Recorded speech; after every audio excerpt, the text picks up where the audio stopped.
तो निजी तौर पे जो मैंने दस्तावेज अब तक देखे हैं उसके आधार पे ये बता सकता हूं कि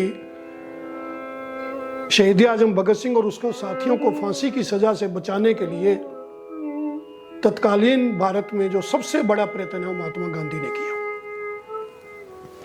उससे बड़ा प्रयत्न कोई नहीं किया जा सकता था। ये अलग विषय है कि वो बचाए नहीं जा सके। दोस्तों नमस्कार। हम लगातार जो जी रहे होते हैं, जिस तरह से हम सोच रहे होते हैं, आगे बढ़ रहे होते हैं, अपने कामों को निर्धारित कर रहे होते हैं, उसमें बहुत महत्वपूर्ण भूमिका अदा करता है हमारा इतिहास। तो इतिहास के नाम पर हम बहुत सतही जानकारियां भी अपने पास रख सकते हैं और उसके हिसाब से अपना जीवन जी सकते हैं। और इसके अलावा एक और फिर तरीका है कि इतिहास को इतिहास के ढंग से जाना जाए।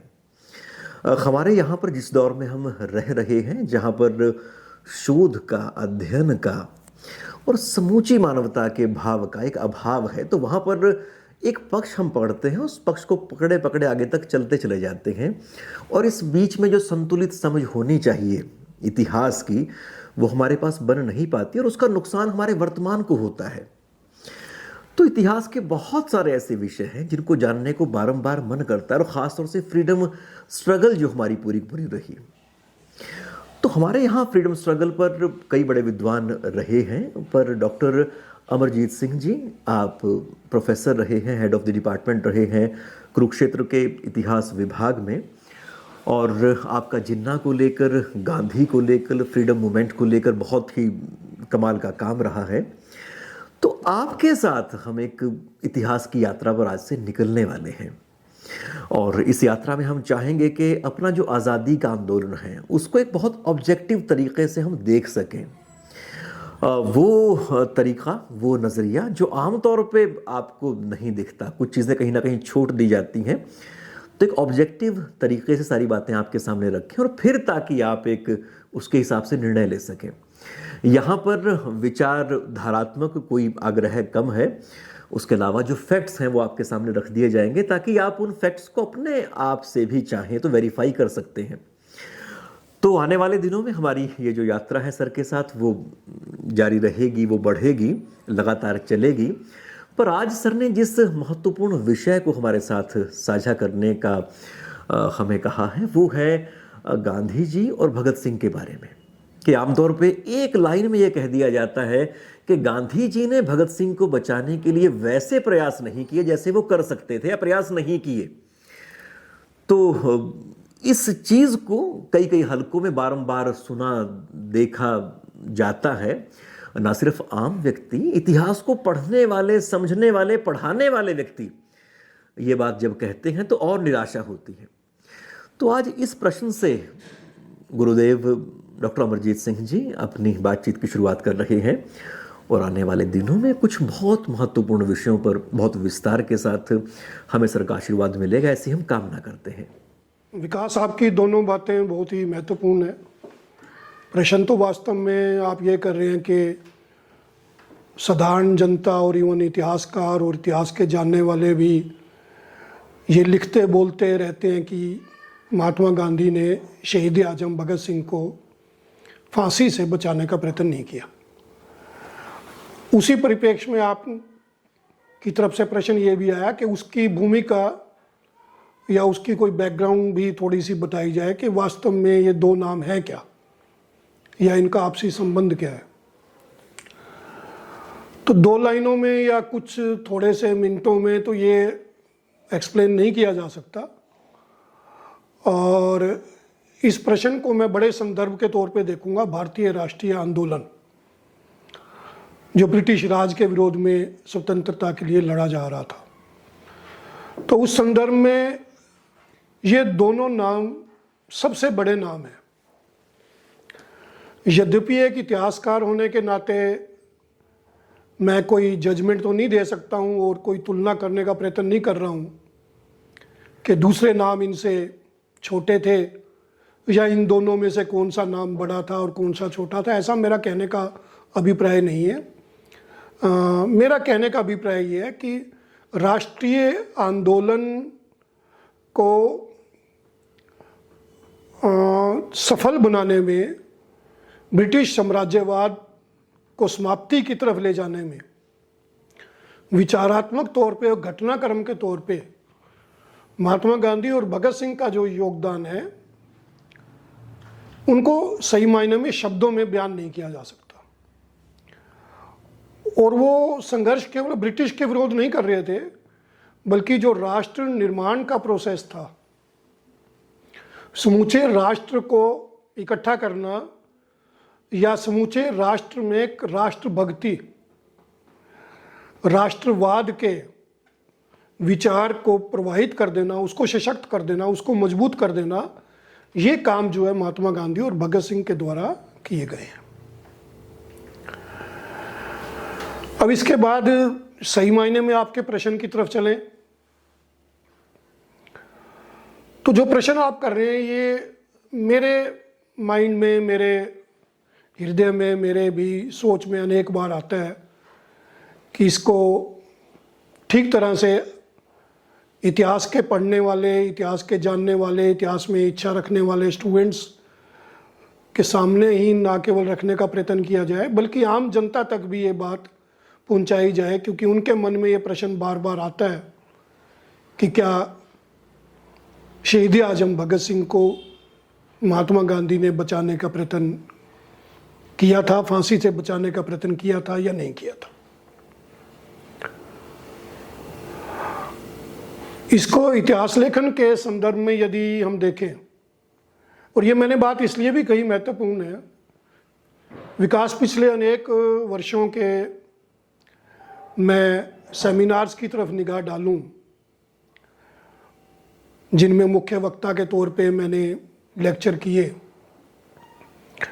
चाहे वो महात्मा गांधी और राष्ट्रीय आंदोलन से विषयों से संबंधित थे या शहीद आजम भगत सिंह से संबंधित थे या क्रांतिकारी आंदोलन से संबंधित थे, मुझे अच्छी तरह से याद है प्रत्येक सेमिनार में एक प्रश्न ये अवश्य हुआ था।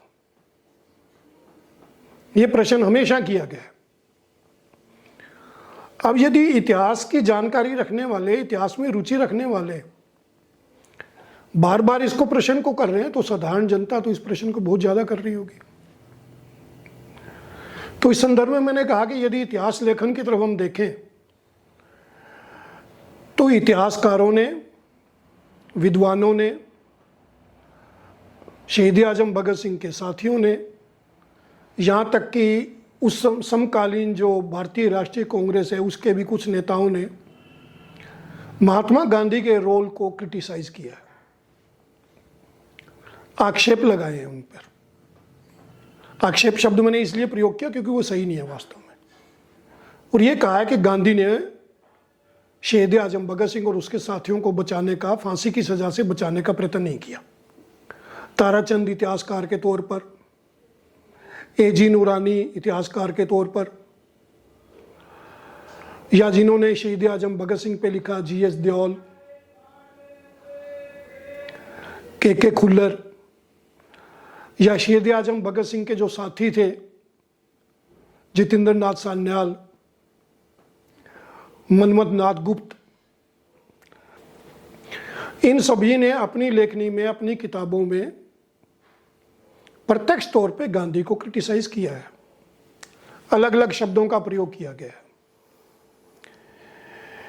इनमें से कुछ इतिहासकारों ने तो साफ साफ लिखा कि गांधी ने प्रयत्न किया ही नहीं उनको बचाने का। कुछ ऐसे भी हैं जो लिखते हैं कि गांधी को वायसराय ने धोखा दे दिया और गांधी को मूर्ख बना दिया, गांधी समझ नहीं पाए। या इनमें ऐसा भी लिखा गया कि गांधी ने निजी तौर पे तो प्रयत्न किया, राजनीतिक तौर पे नहीं किया। इस सारी बात को, इस विषय को समझने के लिए अच्छी तरह से हमारे पास राजनीतिक दस्तावेज हैं। उस दस्तावेज को पढ़ना चाहिए, उस दस्तावेज को देखना चाहिए, उस दस्तावेज के आधार पे ये डिस्कस किया जा सकता है। और ये डिस्कशन जो मैं करने जा रहा हूं, अंत में जहां हम निचोड़ पे पहुंचेंगे वहीं शुरुआत वहीं से कर लेता हूं मैं। तो निजी तौर पे जो मैंने दस्तावेज अब तक देखे हैं उसके आधार पे ये बता सकता हूं कि शहीद आजम भगत सिंह और उसके साथियों को फांसी की सज़ा से बचाने के लिए तत्कालीन भारत में जो सबसे बड़ा प्रयत्न है वो महात्मा गांधी ने किया। उससे बड़ा प्रयत्न कोई नहीं किया जा सकता था। ये अलग विषय है कि वो बचाए नहीं जा सके, और गांधी ने दोनों तरह से प्रयत्न किया है। गांधी ने निजी तौर पे भी प्रयत्न किया और राजनीतिक तौर पे भी प्रयत्न किया है। महात्मा गांधी और दूसरे सभी कांग्रेस के नेताओं को अरेस्ट कर लिया गया था। इसी प्रकार से सिविल डिसोबीडियंस मूवमेंट के दौरान भी वर्ष 1930 के जब इसकी शुरुआत की गई, धीरे धीरे गांधी और सभी नेताओं को अरेस्ट कर लिया गया था।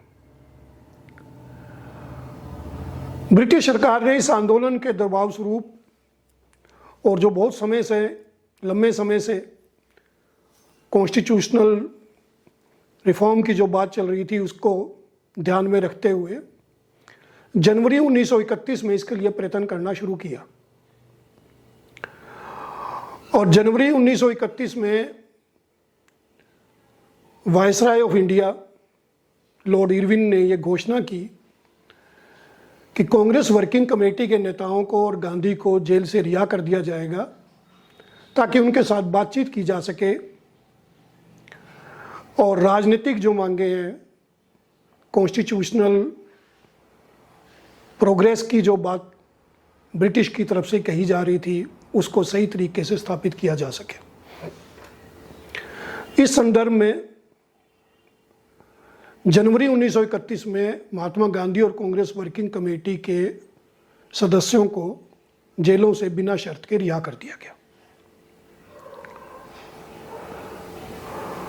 फरवरी के प्रथम सप्ताह में, फरवरी 1931, फरवरी के प्रथम सप्ताह में कांग्रेस वर्किंग कमेटी की इलाहाबाद में मीटिंग हुई। कांग्रेस वर्किंग कमेटी की मीटिंग, जो कि पहले सप्ताह में 4 दिन चली है, उस मीटिंग ने महात्मा गांधी को एथोराइज किया है। महात्मा गांधी को कांग्रेस वर्किंग कमेटी ने एथोराइज किया कि आप लॉर्ड इरविन के साथ बातचीत करेंगे और उसके विषय क्या होंगे, शर्तें क्या होंगी, ये गांधी के ऊपर छोड़ दिया गया। महात्मा गांधी उसको निर्धारित करेंगे, वो तय करेंगे। और उस समय भगत सिंह की बात भी आई है, तो भगत सिंह के मुद्दे को लेकर भी कांग्रेस वर्किंग कमेटी ने यह तय कर दिया था कि महात्मा गांधी ही अपने अनुसार उस बात को रखेंगे। कांग्रेस वर्किंग कमेटी ने अपनी तरफ से कोई शर्त निर्धारित नहीं की थी। उसी के आधार पर इरविन और गांधी के बीच में बातचीत शुरू हुई, जिसके आधार पर गांधी और इरविन के बीच में, यानी भारतीय राष्ट्रीय आंदोलन और ब्रिटिश के बीच में समझौता हुआ, जिसको गांधी इरविन पैक्ट कहा जाता है। 5 मार्च 1931, 17 फरवरी 1931 को पहली बार बात हुई है। 17 फरवरी से लेकर 5 मार्च 1931 तक ये बातचीत का दौर चला है। कुछ इंटरवल्स के बाद महात्मा गांधी मिलने के लिए वायसराय के पास जाते थे। अब ये सारा रिकॉर्ड हमें नेशनल आर्काइव्स ऑफ इंडिया के होम डिपार्टमेंट की जो फाइल्स है उसमें सारा रिकॉर्ड मिलता है। इसके अलावा महात्मा गांधी के जो अपने राइटिंग्स हैं, जिनको collected works of Mahatma Gandhi के नाम से गवर्नमेंट ऑफ इंडिया ने पब्लिश किया है, उसका वॉल्यूम 45, उसमें यह सारा रिकॉर्ड मिलता है जो बातचीत हुई है। इसके अलावा महात्मा गांधी जो भी बातचीत करते थे, दिल्ली में महात्मा गांधी लगभग जो भी बातचीत होती थी प्रतिदिन, उस बात को महादेव देसाई के साथ वो साझा करते थे या उनको बताते थे शाम को आने के बाद। और महादेव देसाई ने भी अपनी डायरी में इनमें बहुत सारी बातों को लिखा है। महात्मा गांधी दरियागंज में डॉक्टर A.N. अंसारी के घर पर ठहरे थे और वहीं पर महादेव देसाई ठहरे हुए थे। तो महादेव देसाई की सारी बातचीत होती थी। तो महादेव देसाई के साथ भी बातचीत हुई है, वो भी डायरी में लिखी हुई है। और यदि ब्रिटिश पक्ष को हम देखें तो लॉर्ड इरविन ने 1957 में अपने मेमोयर्स लिखे थे और लॉर्ड इरविन ने अपने मेमोयर्स में भी इन सभी बातों का जिक्र किया है। ये सभी दस्तावेज अगर हम देखें तो उसके आधार पे मैं बता रहा हूं आपको। 18 फरवरी 1931 की मीटिंग शाम को हुई थी दोपहर बाद।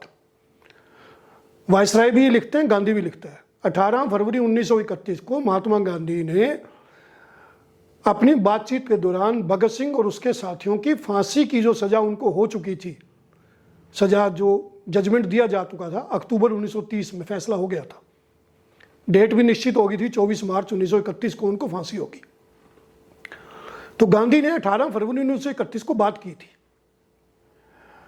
और बातचीत में उसने ये कहा था कि इन 3 नौजवानों की फांसी की सजा को माफ करके यदि इनको आजीवन कारावास में बदल दिया जाए तो वो राष्ट्रीय आंदोलन के तो हित में होगा, और साथ में मैं आपको ये बता देना चाहता हूं मिस्टर वायसराय कि ब्रिटिश के भी हित में होगा वो, क्योंकि ब्रिटिश के साथ जो समझौता है वो तभी सिरे चढ़ेगा जब इन नौजवानों को फांसी से माफी दे दी जाए। लॉर्ड इरविन ने उससे प्रश्न किया, क्या ये राजनीतिक शर्त है आपकी तरफ से? तो महात्मा गांधी ने कहा, नहीं, ये राजनीतिक शर्त नहीं है, ये मेरी तरफ से अपील है। तो लॉर्ड इरविन ने कहा कि एज वायसराय ये मेरा अधिकार नहीं है, मुझे ये अधिकार नहीं है, मैं इस फांसी की सजा को माफ नहीं कर सकता, तो इसके लिए तो आपको प्रीवी काउंसिल में अपील करनी पड़ेगी। उसके पश्चात बातचीत चलती रहती है, बाकी सभी मुद्दों में बात होती है, और 5 मार्च 1931 को जब साइन हुआ है, 4 मार्च 1931 की रात को ये ड्राफ्ट तैयार किया गया है। जो बातचीत होती गई थी उसके आधार पर रात को बैठ के वायसराय का जो स्टाफ है और गांधी के अनुसार उसको ड्राफ्ट को तैयार कर लिया गया है। 5 तारीख को सुबह उस पर साइन हुए हैं, 5 मार्च 1931 को। 5 मार्च 1931 को जब महात्मा गांधी ने इस पर साइन किए, साइन करने से पहले उसने वायसराय से फिर कहा है कि मैं एक बार फिर से आपसे अनुरोध करता हूं कि इस बात पे आप विचार कर लीजिए कि इनको फांसी की सजा से माफी दे दी जाए और उसको आजीवन कारावास में बदल दिया जाए। पूरी रूप से छुड़ाने की बात गांधी ने नहीं कही है। ऐसा गांधी क्यों कर रहे थे उसको भी मैं एक्सप्लेन करता हूं अभी। तो वायसराय ने उससे प्रश्न किया है कि क्या आप साइन नहीं करेंगे, क्योंकि बातचीत सारी हो चुकी है 17 फरवरी से लेकर और 4 मार्च तक। अब आप जिस दिन साइन करना है फिर से बात कर रहे हैं। तो उन्होंने कहा गांधी से आप साइन नहीं करेंगे? तो गांधी ने कहा नहीं, मैं साइन से मना नहीं कर रहा हूं, मैं साइन करूंगा, लेकिन मेरी अपील है, जिसको उसी तरह से उसने दोबारा खारिज कर दिया। तो गांधी ने उस पर साइन किए।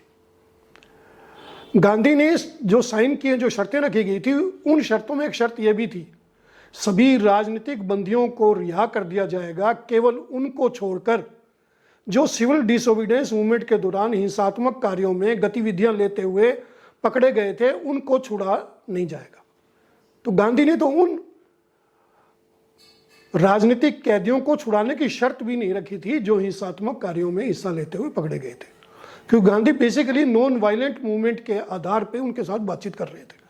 तो इसलिए राजनीतिक तौर पे गांधी ये शर्त रख ही नहीं रहे थे, और कांग्रेस ने कोई उसके ऊपर दबाव डाला ही नहीं था, कांग्रेस की तरफ प्रस्ताव था ही नहीं।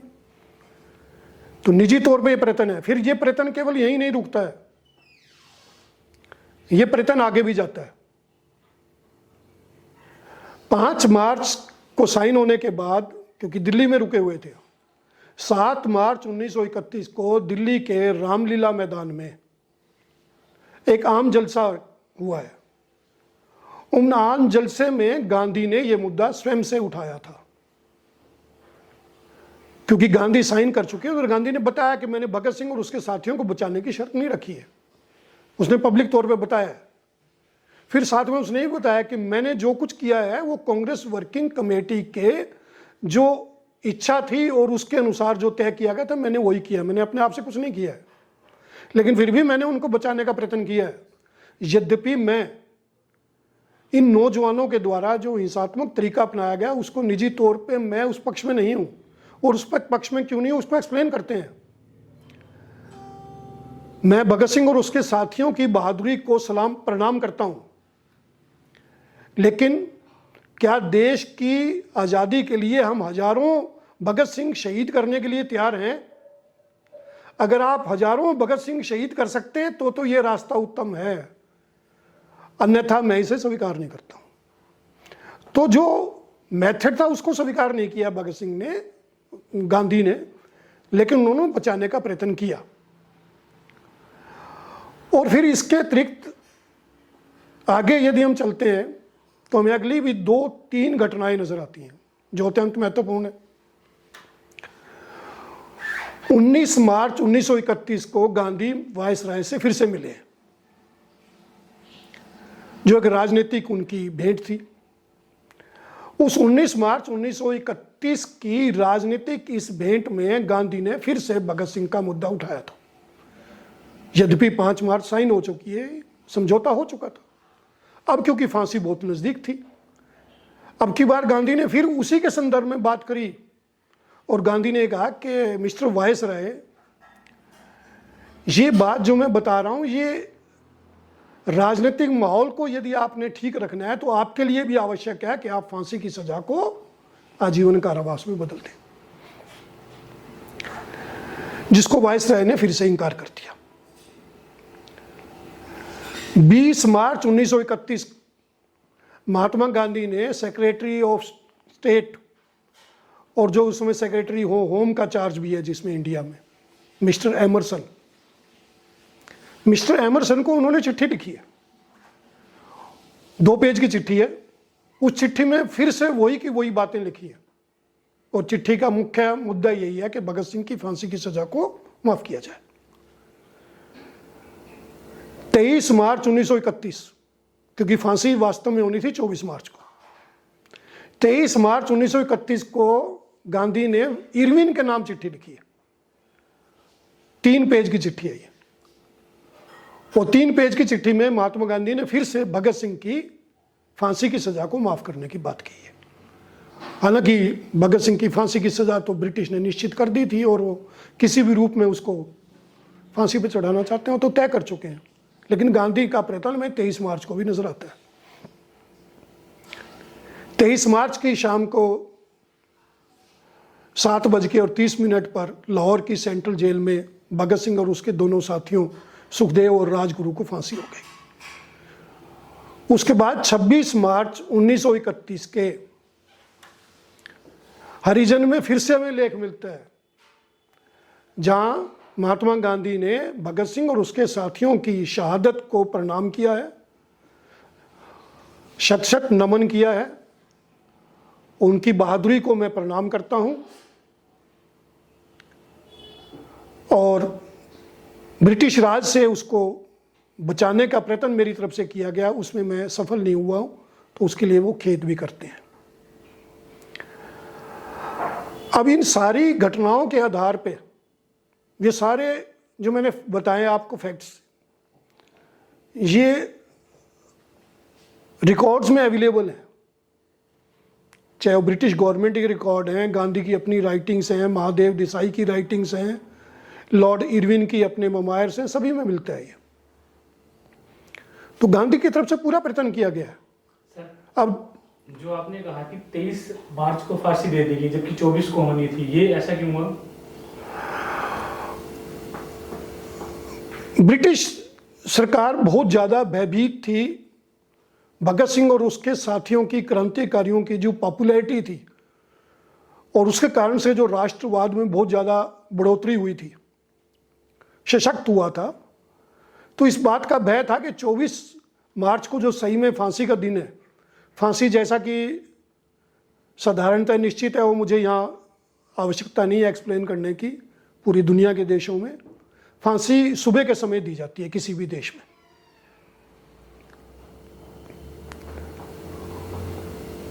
उसमें होता है कि फांसी से एक दिन पहले परिवार के व्यक्ति जो है वो उसको मिल ले जिसको भी फांसी दी जानी है, या सुबह का समय है ताकि वो स्वस्थ हो, बहुत ज़्यादा डिस्टर्बेंस मेंटल नहीं हो, ये भी कुछ रीज़न होते हैं। दूसरा या ये भी होता है कि उसके बाद अंतिम क्रिया जो की जानी है उसके लिए समय बचे, तो फांसी सुबह के समय दी जाती है। तो 24 मार्च को फांसी सुबह होनी थी, तो ब्रिटिश को इस बात का बहुत भय था कि उस पॉपुलैरिटी की वजह से हो सकता है कि बहुत भारी संख्या में लोग जेल की घेराबंदी कर लें या जेल के अंदर ही आ जाएं या इस तरह की घटनाएं हो जाएं, तो फांसी देना मुश्किल हो जाएगा। तो इसलिए वो, और फांसी वो देना चाहते हैं, हर हालत में छोड़ना नहीं चाहते,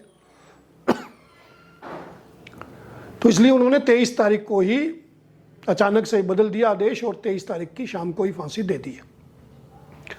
अब इसके दूसरे पहलू को यहां देखना बहुत जरूरी है। बहुत महत्वपूर्ण एक और इशू है यहां पर कि खुद भगत सिंह और उसके दो साथी जिनको फांसी हुई थी वो क्या रिएक्ट कर रहे थे, वो क्या कह रहे थे। क्या उन्होंने भी गांधी को कोई इल्जाम किया, एलिगेशन किया या उससे सहायता मांगी? तो गांधी उस समय राष्ट्रीय आंदोलन के सबसे बड़े नेता थे, ब्रिटिश के साथ मिल रहे हैं, बातचीत कर रहे हैं, ये तो उनको ही मालूम है। तो यहां ये बहुत महत्वपूर्ण प्रश्न है। इस संदर्भ में भी मैं 2-3 घटनाएं बताना चाहूंगा, बहुत जरूरी है वो जानना। 7 अक्टूबर 1930 को स्पेशल ट्रिब्यूनल ने फांसी की सजा निश्चित कर दी थी, घोषणा हो गई उसकी। कुछ को आजीवन कारावास, कुछ को छोटा कारावास 5 साल 7 साल, 2-3 बरी भी हो गए थे उसमें, और 3 क्रांतिकारी थे जिनको फांसी दी गई, फांसी की सजा हुई। स्पेशल ट्रिब्यूनल का जब मुकदमा चल रहा था, जिसने अक्टूबर के पहले सप्ताह में अपनी जजमेंट दी थी, इसमें सितंबर 1930 में शहीद आजम भगत सिंह के पिता सरदार किशन सिंह ने स्पेशल अपील की थी एक, जिसमें राय बहादुर बद्री दास और प्राणनाथ, ये 2 वकील थे लाहौर के, इनकी तरफ से वो अपील की गई थी जो सरदार किशन सिंह के साइन है। उस अपील में उसने ये बताने का प्रयत्न किया था कि भगत सिंह ने जिस दिन बम गिराया गया या जिस दिन सैंडर्स को मारा गया, भगत सिंह तो लाहौर में था ही नहीं। उसको बचाने के लिए उसने कोशिश की थी, अपील की थी। हालांकि अपील वो खारिज हो गई। उसके बाद शहीद आजम भगत सिंह का हमें पत्र मिलता है, और ये पत्र पब्लिश भी हो चुके हैं अब तो, और ये अक्टूबर 1930 में द ट्रिब्यून में ट्रांसलेशन होके पब्लिश हुआ था। इसको उर्दू में लिखा था, इसकी इंग्लिश ट्रांसलेशन की गई थी, क्योंकि भगत सिंह की इच्छा थी कि इस पत्र को पब्लिकली छापा जाए। तो भगत सिंह ने उस पत्र में पिता को एक तरह से नाराजगी जाहिर की थी और बड़े सख्त शब्दों का प्रयोग किया हुआ है। उन्होंने कहा कि मुझे ये आपसे बिल्कुल उम्मीद नहीं थी कि आप शहीद परिवारों से, स्वतंत्रता सेनानियों के परिवार से आप संबंध रखते हैं, और आपने मुझे बचाने के लिए अपील की। तो मैं ये बता देना चाहता हूं कि हमारा जो है फांसी हो जाना, वो राष्ट्रीय आंदोलन को जितना सशक्त करेगा, हमारा जिंदा रहना आज के समय में वो सशक्त नहीं करता है। क्योंकि हम राष्ट्रीय आंदोलन, क्रांतिकारी आंदोलन के प्रतीक बन चुके हैं, और वो प्रतीक तभी सफलता पाएगा जब हमें फांसी होती है। तो मुझे बहुत सदमा लगा इस बात से, आपने ये अच्छा नहीं किया, और मैं चाहता हूं कि मेरे इस लेटर को आप पब्लिश करवाएं। सरदार किशन ने उस लेटर को पब्लिश करवाया है, और बाद में वो दस्तावेज में मिलता है, ये नेशनल आर्काइव्स में भी है। भगत सिंह के पत्र और दस्तावेज जो पब्लिश किए हैं, उसकी भतीजी वीरेंद्र संधू के जो किताब है उसमें भी पब्लिश किया गया है ये, और डॉक्यूमेंट्स हैं। Even A.G. नूरानी की किताब में भी ये डॉक्यूमेंट हमें मिलता है। और केवल इतना ही नहीं है, भगत सिंह और सुखदेव के बीच में बातचीत होती है इस मुद्दे को लेकर, और सुखदेव ने फरवरी 1931 में महात्मा गांधी के नाम एक चिट्ठी लिखी है, और वो चिट्ठी लिखने वाला तो सुखदेव है, लेकिन वास्तव में विचार वो दोनों के हैं, दोनों ने डिस्कशन की है। उसमें उन्होंने महात्मा गांधी से अपील की है कि आप ब्रिटिश से हमें बचाने का प्रयत्न नहीं करेंगे, हमारी आपसे निवेदन है कि आप हमें बचाने का प्रयत्न नहीं करेंगे, क्योंकि यदि आप ये करते हैं तो ये बहुत बड़ा धोखा होगा राष्ट्रीय आंदोलन के साथ। ये दूसरी बात हमें। तीसरी बात, मार्च 1931 में, सही डेट मुझे ध्यान नहीं आ रही, फांसी से 10 या 12 दिन पहले या सप्ताह भर पहले भगत सिंह ने एक लेटर अपने उन साथियों के नाम भी लिखा है जो कि लाहौर कॉन्स्पिरेसी केस में जिनको दूसरी सजाएं हुई थी, इनको तो फांसी हो गई, कुछ को कम सजाएं हुई, उनके नाम एक लेटर लिखा है। उस लेटर में भी भगत सिंह ने कहा कि मेरा फांसी लग जाना ही राष्ट्रीय आंदोलन को सशक्त करेगा और ये क्रांतिकारी आंदोलन की कामयाबी होगी। क्योंकि अभी उसमें एक लाइन लिखते हैं शहीद आजम भगत सिंह जो बहुत इंटरेस्टिंग है।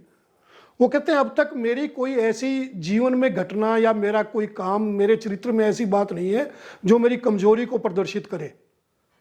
और मेरी उम्र अगर बढ़ती है तो हो सकता है मेरे चरित्र में या मेरी घटनाओं में, मेरे जीवन में कोई ऐसी कमी आ जाए, गलती आ जाए, कमजोरी आ जाए, तो मेरा जो इस समय हीरोइज्म है वो हीरोइज्म जो है वो कमजोर हो जाएगा।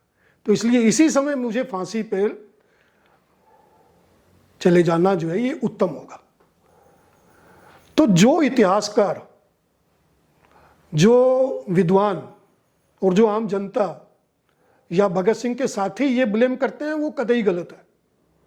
पहला, महात्मा गांधी ने बचाने का पूरा प्रयत्न किया है और वो भी उस संदर्भ में कि जबकि वो पूर्ण रूप से अहिंसात्मक आंदोलन के पक्ष में है, उसके बावजूद भी उसके लिए संघर्ष कर रहे हैं, उसके राष्ट्रभक्ति को। और दूसरी बात, जिनको फांसी हो रही है वो स्वयं इस पक्ष में, यहां तक कि अपने पिता से भी उसने इस बात की नाराजगी जाहिर करी। 2 मार्च 1931 को भगत सिंह की अपने परिवार के साथ अंतिम मुलाकात हुई। हालांकि परिवार तो ये मान रहा था कि 23 मार्च को मिलेंगे वो, लेकिन 23 मार्च को फांसी हो गई। 2 मार्च को आखिरी बार मिले। सरदार किशन सिंह हैं, माता विद्यावंती हैं, दोनों छोटे भाई हैं, कुलतार सिंह हैं, कुलबीर सिंह हैं। एक एक करके मिलना होता था, एक एक करके मिलने गए ये।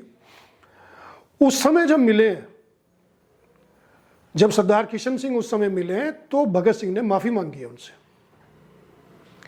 ये बात मुझे शहीद आजम भगत सिंह के जो छोटे भाई हैं सरदार कुलतार सिंह, जिनसे मैं 1991 में सहारनपुर में उनके निवास पे मिला था, मुझे अच्छी तरह से याद है। उसके बाद उनके भतीजे हैं सरदार अभय सिंह संधू, ये बात वो भी तस्दीक करते हैं कि भगत सिंह ने माफ़ी मांगी थी। भगत सिंह ने कहा कि मैंने आपको जो चिट्ठी लिखी उसमें मैंने जो शब्द प्रयोग किए बड़े कठोर थे, तो पिता को मैंने वो कठोर शब्द लिखे, मैं उसके लिए माफ़ी मांगता हूँ, लेकिन मेरा विचार अब भी वही है। अपील तो नहीं करनी थी, लेकिन मैं उसके लिए माफ़ी मांगता हूँ। तो जिस पे काफ़ी ज़्यादा जो इमोशनल हो जाते हैं सरदार किशन सिंह, और बाद में ये सारी बातें जो है उसके छोटे भाई जो है वो बताते हैं, डायरी में लिखते हैं। तो मेरा इस लेक्चर के माध्यम से साहित्यकारों से, इतिहासकारों से और उन सब विद्वानों से निवेदन भी है कि इस विषय को इतना ज़्यादा या इस विषय पे सस्पेंस क्रिएट मत करें, क्रिटिसिज्म मत करें। ये 2 वो व्यक्ति हैं जिन्होंने राष्ट्रीय आंदोलन के अपना सब कुछ निछावर कर दिया। सही मायने में देखा जाए तो मुझे तो ऐसा लगता है कि गांधी भी शहीद आजम है। गांधी स्वयं, महात्मा गांधी को जब हत्या उनकी की गई, हत्या शब्द कह लें तो शहीद है। 78 ईयर्स के वृद्ध व्यक्ति हिला नहीं है गांधी अपनी जगह से, उसने छाती पे 3 गोली खाई, हिला नहीं है गांधी। और उसे मालूम था कि उसे मारेंगे, लेकिन किसी तरह से कोई सिक्योरिटी नहीं ले रहे गांधी, देश के लिए उसने अपनी शहादत दी। इसी तरह से दूसरी तरफ से यदि हम देखें भगत सिंह को, तो मुझे लगता है कि भगत सिंह सबसे बड़ा सत्याग्रही है। उससे बड़ा सत्याग्रही ही नहीं है कोई, जिसने जेल में 90 दिन का 92 दिन का जिसने हंगर स्ट्राइक की है। आप इमेजिन करें, एक दिन खाना ना खाएं तो हालात खराब हो जाते हैं। कितना बड़ा वो सत्याग्रही है, और उस सत्याग्रह के माध्यम से उसने कितनी बड़ी उपलब्धि भी कर डाली। तो इन दोनों व्यक्तियों का इस तरह से कंपैरिजन करना इतिहास में ये सही नहीं है, इतिहास लेखन में अच्छा नहीं है। तो इस तरह का कंपैरिजन नहीं किया जाए, इस तरह का क्रिटिसिज्म नहीं किया जाए। ये एक दूसरे के पूरक हैं, इनकी विचारधारा एक दूसरे की पूरक है। महात्मा गांधी और भगत सिंह की विचारधारा राष्ट्रीय आंदोलन को पूरा करती है, उनकी गतिविधियां राष्ट्रीय आंदोलन को सफल बनाती हैं। आम लोगों के लिए जानना मुझे लगता था कि बहुत ज़रूरी था, इसलिए मैंने फैक्चुअल तौर पे इस सारी बात को आपके सामने रखा है। तो आज के लिए केवल इतनी ही बात करेंगे। इससे संबंधित जो और प्रश्न है आपके या और आपके जिज्ञासा हैं, वो अगली बात में जो है उसको लेंगे। आप सबका विकास, आपका धन्यवाद, और सभी सुनने वालों को नमस्कार।